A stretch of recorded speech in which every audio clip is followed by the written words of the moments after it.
नमः शिवाय। इस संसार सागर से पार जाना कौन नहीं चाहेगा। शास्त्र और सिद्ध महापुरुष इसके भिन्न भिन्न साधनों का ज्ञान देते हैं। राजा प्राचीन वहीर के प्रचेता पुत्रों को देव ऋषि नारद द्वारा इस संबंध में किया गया उपदेश श्रीमद् भागवत पुराण की इस वीडियो में आपके कल्याणार्थ प्रस्तुत है।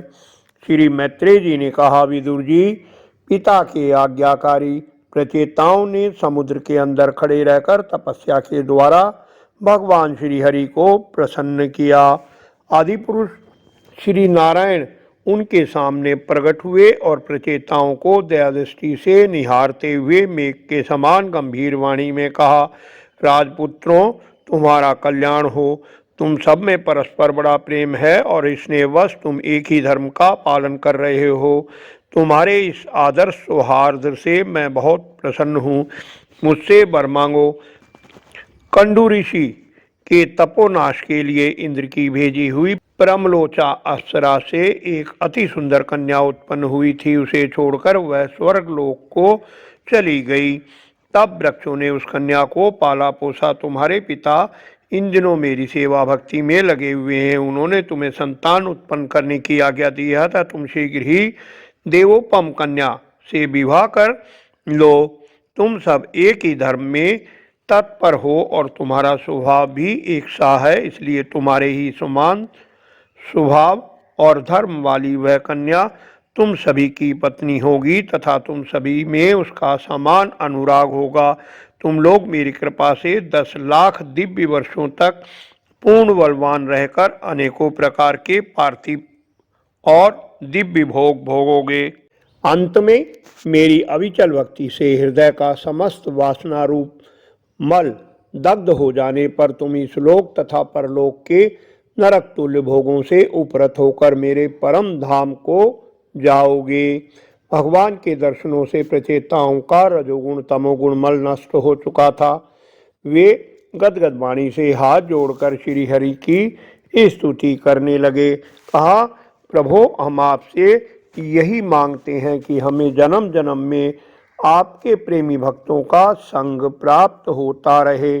श्री भगवान ने प्रसन्न होकर कहा, तथास्तु, और श्री भगवान अंतर्धान हो गए। प्रचेताओं ने समुद्र से बाहर निकलकर देखा कि सारी पृथ्वी को वृक्षों ने ढक दिया है। तब उन्होंने पृथ्वी को वृक्ष लता आदि से रहित कर देने के लिए अपने मुख से प्रचंड वायु और अग्नि को छोड़ा।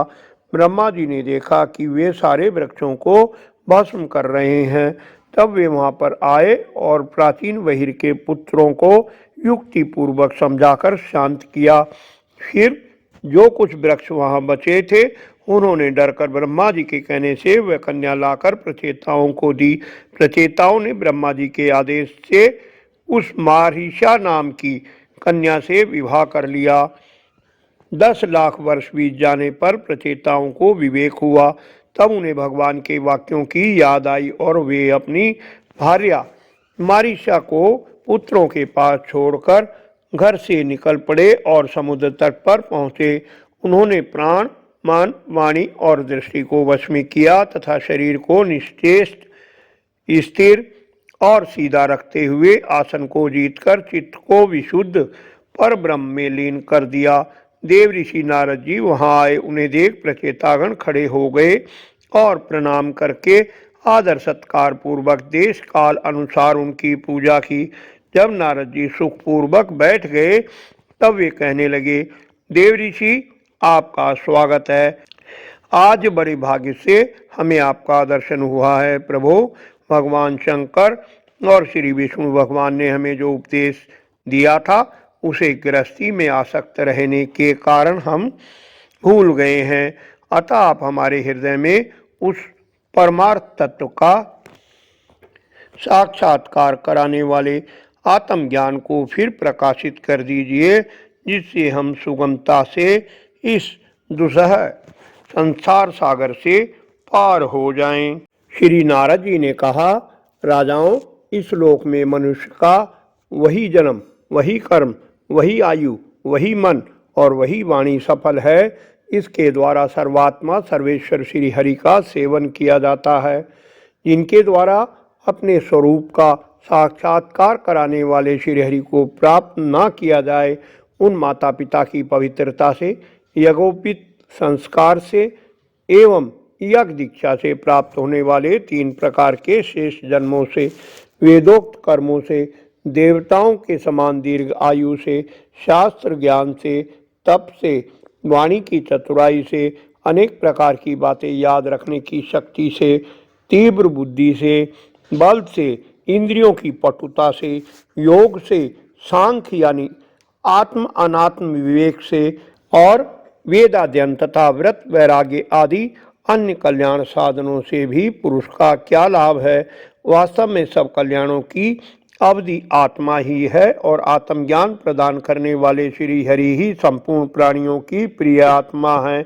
जिस प्रकार वृक्ष की जड़ सींचने से उसके तना, शाखा, उपशाखा आदि सभी का पोषण हो जाता है और जैसे भोजन द्वारा प्राणों को तृप्त करने से समस्त इंद्रियां पुष्ट होती हैं, उसी प्रकार श्री भगवान की पूजा ही सबकी पूजा है। जिस प्रकार वर्षा काल में जल सूर्य के ताप से उत्पन्न होता है और ग्रीष्म ऋतु में उसी की किरणों से पुनः प्रवेश कर जाता है, तथा जैसे समस्त चराचर भूत पृथ्वी से उत्पन्न होते हैं और फिर उसी में मिल जाते हैं, उसी प्रकार चेतन अचेतनात्मक यह समस्त प्रपंच श्री हरि से ही उत्पन्न होता है और उन्हीं में लीन हो जाता है।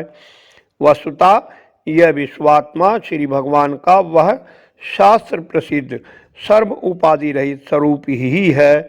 जैसे सूर्य की प्रभा उससे भिन्न नहीं होती, उसी प्रकार कभी कभी गंधर्व नगर के समान स्फुरित होने वाला यह जगत भगवान से भिन्न नहीं है, तथा जैसे जागृत अवस्था में इंद्रियां क्रियाशील रहती हैं किंतु सुषुप्ति में उनकी शक्तियां लीन हो जाती हैं, उसी प्रकार यह जगत सर्ग काल में भगवान से प्रकट हो जाता है और कल्पांत होने पर उन्हीं में लीन हो जाता है। स्वरूपतः तो भगवान में द्रव्य, क्रिया और ज्ञान रूपी त्रिविध अहंकार के कार्यों की तथा उनके निमित्त से होने वाले भेद भ्रम की सत्ता है ही नहीं। नृपतिगण जैसे बादल अंधकार और प्रकाश से प्रकट होते हैं और उसी में लीन हो जाते हैं किंतु आकाश इनसे लिप्त नहीं होता, उसी प्रकार ये सत्य, रज और तमोमयी शक्तियां कभी पर ब्रह्म से उत्पन्न होती हैं और कभी उसी में लीन हो जाती हैं। इसी प्रकार प्रवाह चलता रहता है किंतु इससे आकाश के समान असंग परमात्मा में कोई विकार नहीं होता। अतः तुम ब्रह्म आदि समस्त लोकपालों के भी अधीश्वर श्री हरि को अपने से अभिन्न मानते हुए भजो, क्योंकि वे ही समस्त देहधारियों के एकमात्र आत्मा हैं। वे ही जगत के निमित्त, कारण, काल, उपादान, कारण, प्रदान और नियंता पुरुषोत्तम हैं तथा अपनी काल शक्ति से वे ही इस गुणों के प्रभा रूप प्रपंच का संहार कर देते हैं। वे भक्त वत्सल भगवान समस्त जीवों पर दया करने से, जो कुछ मिल जाए उसी से संतुष्ट रहने से तथा समस्त इंद्रियों को विषयों से निवृत्त करके शांत करने से शीघ्र प्रसन्न हो जाते हैं। पुत्रेषणा आदि सभी प्रकार की वासनाओं के निकल जाने से जिनका अंतःकरण शुद्ध हो जाता है, उन संतों के हृदय में उनके निरंतर बढ़ते हुए चिंतन से खिंचकर अविनाशी श्री हरि आ जाते हैं और अपनी भक्त आधीनता को चरितार्थ करते हुए हृदय आकाश की भांति वहाँ से हटते नहीं। भगवान तो अपने को यानी श्री भगवान को ही सर्वस्व मानने वाले निर्धन पुरुषों पर ही प्रेम करते हैं, क्योंकि वे परम रसज्ञ हैं। उन अकिंचनों की अनन्य आश्रया अहेतु भक्ति में कितना माधुर्य होता है, इसे प्रभु अच्छी तरह जानते हैं। जो लोग अपने शास्त्र ज्ञान, धन, कुल और कर्मों के मत से उन्मत्त होकर ऐसे निष्कंचन साधुजनों का तिरस्कार करते हैं, उन दुर्बुद्धि जनों की पूजा तो प्रभु स्वीकार ही नहीं करते। भगवान स्वरूपानंद से ही परिपूर्ण है, उन्हें निरंतर अपनी सेवा में रहने वाली लक्ष्मी जी तथा उनकी इच्छा करने वाले नरपति और देवताओं की भी परवाह नहीं है। इतने पर भी वे अपने भक्तों के तो अधीन ही रहते हैं। अहो, ऐसे करुणासागर श्रीहरि को कोई भी कृतज्ञ पुरुष थोड़ी देर के लिए भी कैसे छोड़ सकता है। भगवान नारद ने प्रचेताओं को इस उपदेश के साथ साथ और भी भागवत संबंधी बातें सुनाई। इसके पश्चात वे ब्रह्मलोक को चले गए। उनके मुख से संपूर्ण जगत के पाप रूपी मल को दूर करने वाले भगवत चरित्र सुनकर प्रचेतागण भगवान के ही चरण कमलों का चिंतन करने लगे और अंत में भगवत धाम को प्राप्त हुए। बोलो श्री कृष्ण भगवान की जय। अगली वीडियो में देखिए राजा प्राचीन बहिर को भगवान नारद जी द्वारा पुरंजन प्रसंग द्वारा कल्याण प्राप्ति के लिए दिया गया उपदेश श्रीमद् भागवत पुराण से। आशा है वीडियो आपको पसंद आई होगी। लाइक कर उत्साह बढ़ाएं, इस मित्रों से शेयर कर धर्म के भागी बने। निरंतर जुड़े रहने के लिए चैनल को सब्सक्राइब अवश्य कर लें। धन्यवाद। आपका कल्याण हो।